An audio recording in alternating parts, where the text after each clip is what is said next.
pull. So when I come up, pinky goes down, and then we grip. My thumb is pointed to me because this one's gonna pull up. Pinky's pointed down because this one's gonna crush his shoulder. Push him down, push him down, push him down, secure at my hips and expose. Take my forearm, push forward, and then I go into his armpit. Now through here, I like 2-on-1. I can just continue to push him forward. It doesn't work as well. Your best bet now is to take his elbow, pull his shoulder backwards. I like to put this fist into his hip, and then through here, shift to get behind his back, and then push his chest forward and squat, almost like an ape. Okay?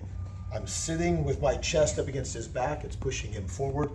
My fists are in the ground, and then through here, look up. As like you like to say, like if you and I are fighting, I'm looking around to see who's next. Okay, now at this point in time, this would be striker's paradise because there's not a damn thing he's going to do to stop me. At this point, you could be hitting him for all you're worth, and these things aren't going to do anything. Okay, so this just becomes the control position. The can get him to lay on top of his own armpit, the better it gets. If I leave his arm out here, okay, start to move. This becomes harder and harder and harder. If I literally get him to lay on top of his own armpit and my back is behind him, go ahead and move. At this point, his body literally becomes stuck. Like I said, if we were striking, he's in trouble. From the pure control position, he's in trouble. And from a submission standpoint, he's definitively in trouble. All right, so let's go first. All right, so I'm in, go for my shoulder staple, lock him up nice and tight. I mean, already from here, he should already feel a lot of downward tension on his shoulder, and then I'm lifting his head. It's one of these things, when the head is lifted, the hips become less mobile. Okay? If you want to lift it, if you want to bridge, good luck if I'm holding your head, picking your head up. If his head goes to the ground, his hips will go up a lot higher, but if I'm keeping his head up, it rounds his back and it makes his hip a lot less mobile. So again, this elbow wants to stay to the ground. I'm going to pick him up, get my Shakira, get into my position. I like 2-on-1, so sometimes guys are really strong. We pull back. I just shifted my body to put my chest into his ribs. Now through here, I come in and I sit down nice and deep. You look at, there's no gap between my armpit and his armpit. Because if I'm like this, depending on his arms and the like, he might be able to pull out. I'm literally no gap through here, okay, so that there's a lot less chance that he's going to make his escape. So we're going to go into some super low-hanging fruit. Again, know your rules and know who you're rolling with. Okay? You know the friends you can tell bad jokes to. Okay, you got to know your training partners too. I've got some training partners I can do neck cranks on and nobody gets mad. I got some partners that if I even touch their neck and start going after it, oh, dude, you're cranking me. So you just got to know who you can tell certain jokes to and who you can't. If you're not sure if you can, don't do the neck crank. Just hold him in position. But once I'm here, literally all I have to do is grab him by his head, pull his ear up to his own armpit, in through here, and punch the ground. Okay. Horrible position to be in for the neck crank and the like. The next one I'm going to do is in through here. I'm going to push into the ground. I'm going to slide my body to where now, before my body was down here by his stomach, now I'm literally right in line with his shoulder. All I'm doing now is just dropping my body weight so that it's going through his shoulders. At that point, it's like your shoulders are getting compressed and it really sucks. Mm-hmm. Last one we're going to do, just again, low-hanging fruit. Nobody lays here like this. Those hands come up and they're always trying to push me off. This is what I'm looking for right here. Just take his hand, keep his arm to the floor. Now be careful, different people lock out differently. Push his wrist to the ground. Nope. Because this hand, again, inevitably, those hands are coming up to try to get free. Right here. Grab his wrist. Down. Just super slow to the floor. That's a Kimura. May not look like it, but it is. That's actually attacking the shoulder. If I've got the shoulder in really good position, as soon as I grab in here, Again, I'm going to put pressure into his chest. Tap. There's my tap there. Tap. There's my tap there. Shift in, hips down. All I'm doing is driving my chest. Tap. Which one of those suck the most? Oh, they all suck. I think the crush one is actually the worst. The crush one is the worst. Man. Because you're like this, and I'm literally making your shoulders come into the middle. Okay, and at that point in time, the shoulders get crunched up, but it also becomes hard to breathe. You know, it can become a compression choke. Most people won't make it. Most people are going to tap to the shoulders locking out. Yeah, and again, that's why they say strong is never wrong. But that being said, strength comes with a price. Okay, so when you look at an individual, when I see bigger arms and bigger backs and bigger shoulders, what I see is weaker shoulders. Okay, super powerful benching, super powerful pulling, but I'm gonna make a prediction.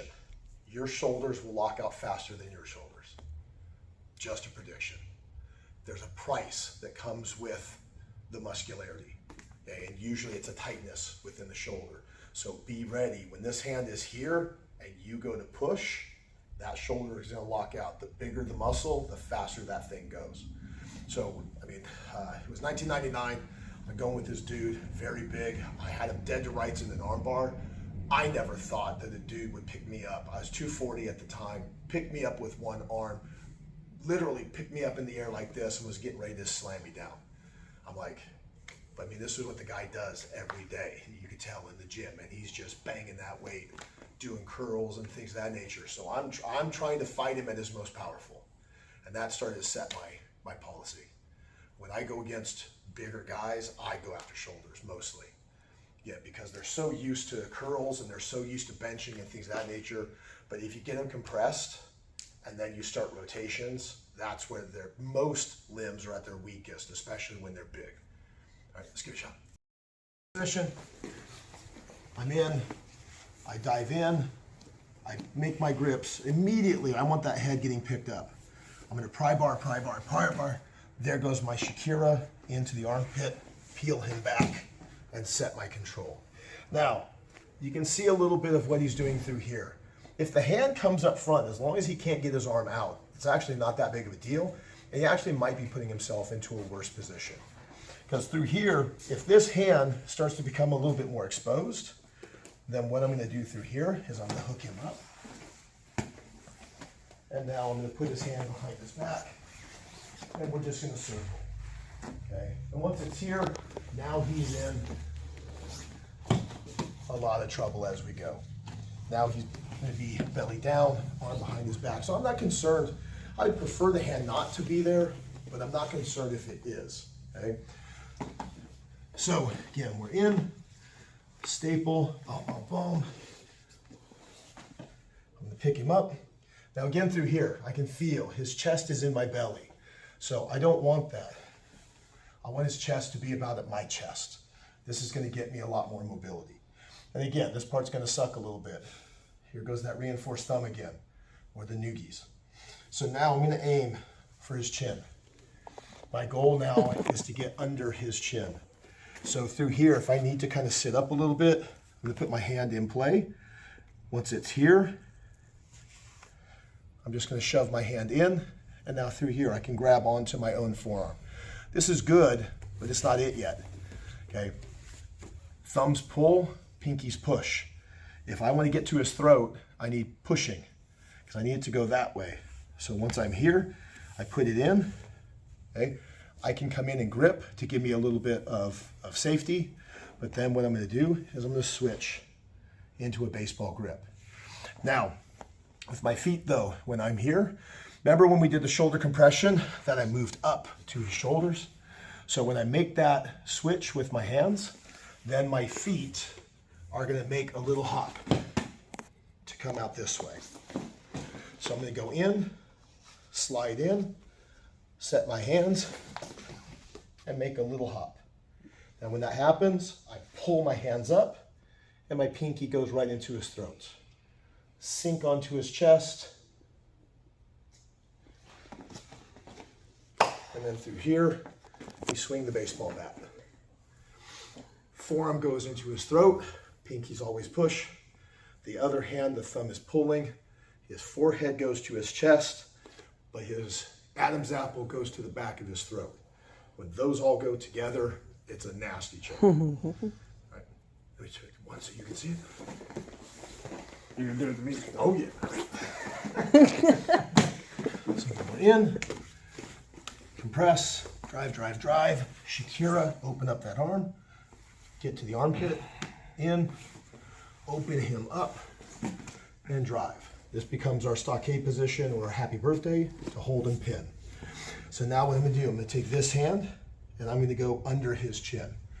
So I can try to ask permission to go under, or I can give myself the reinforced thumb. Put it underneath. And again, through here, I'm just grabbing my own forearm.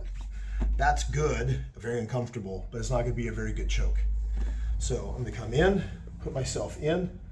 Now I'm gonna switch my hands into a baseball grip, shift my feet and pull. See how he's almost laying flat on his back. Drive your forearm into his chest and pick him up by his head. He can't sit up because my forearm is going down into his chest. It's literally laying like this. And then this one is pry bar. So I've got one pressure down, a second pressure into the Adam's apple, and a third pressure picking the head up. This is referred to as a baseball choke. So when you grab onto the bat, that's my choke. Only we're gonna go gable grips. And that's the choke itself. This one's even tighter in the gi. Yeah, in the gi it's worse. In the gi, it's so much Or worse. better.